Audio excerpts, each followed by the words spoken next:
어제 각 상임위의 예산 심사와 법안 심사가 올스톱됐습니다.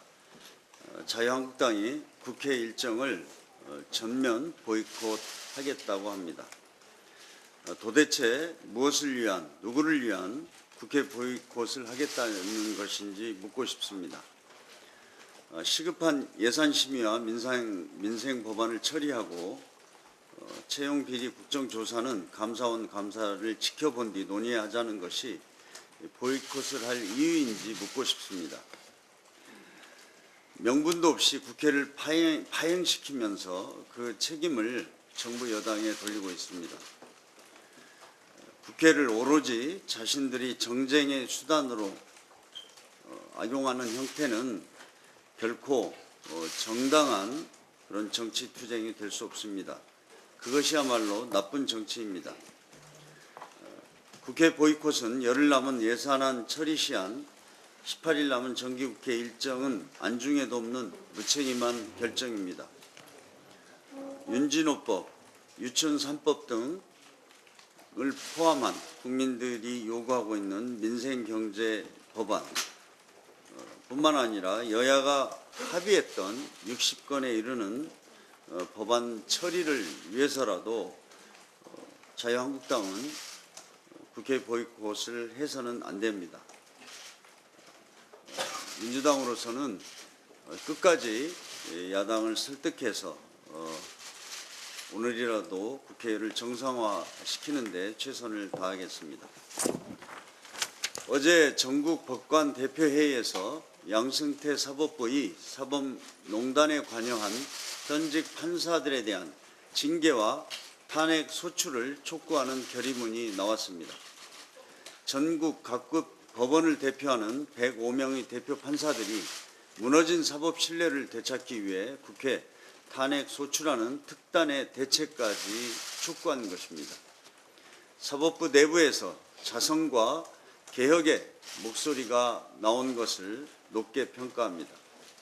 소장 판사들이 결의한 것처럼 박근혜 정부와 양승태 사법부의 재판 거래는 중대한 헌법 위반 행위입니다. 소장 판사들의 결의에 이제 국회가 답을 해야 할 차례입니다. 2달째 미뤄지고 있는 특별재판부 설치법도 조속히 통과시켜야 합니다. 여야 5당 중 유일하게 특별재판부 설치에 반대하는 자유한국당은 사법농단 세력을 보호하겠다는 생각이 아니라면 즉각 협조해야 합니다. 소장 판사들이 제안한 법관 탄핵 소추도 국회가 적극 검토해서 처리해야 합니다.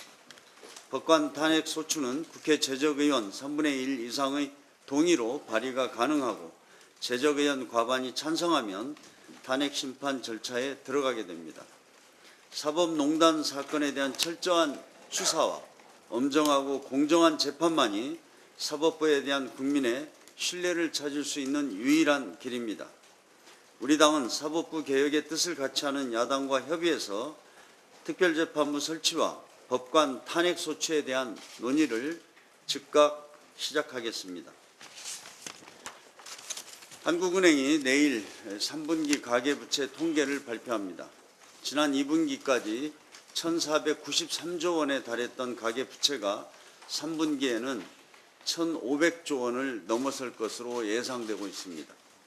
가계부채는 빚내서 집사라고 했던 지난 정부의 부동산 부양 정책 탓에 2013년 1,019조 원에서 2016년 1,342조 원으로 3년 사이에 300조가 넘게 급증했습니다. 다행히 문재인 정부 들어 부동산 대출을 규제하면서 가계부채 증가 속도는 예전보다 주춤한 상태입니다. 그러나 여전히 절대적인 부채 규모가 많습니다. 미국 금리 인상으로 앞으로 국내 기준금리가 오르게 되면 서민, 취약계층의 빚 부담이 더 커질 수밖에 없습니다. 한국은행에 따르면 소득 대비 빚 갚을 능력이 취약한 위험 가구가 127만 가구에 달하는 것으로 조사되고 있습니다. 금리 상승으로 타격을 받을 취약계층이 이렇게 많다는 이야기입니다. 정부는 과도한 가계부채가 우리 경제의 시해한 폭탄이 될 수 있다는 경각심을 갖고서 철저하게 관리해 주기 바랍니다. 은행 등 금융권 가계대출 심사 시스템이 제대로 작동되는지 점검해야 합니다. 서민 취약계층의 부채 관리와 금융지원 방안도 검토해야 합니다. 필요하다면 취약계층을 위한 정책 금융상품을 마련하는 방안도 적극 고려해 주기 바랍니다.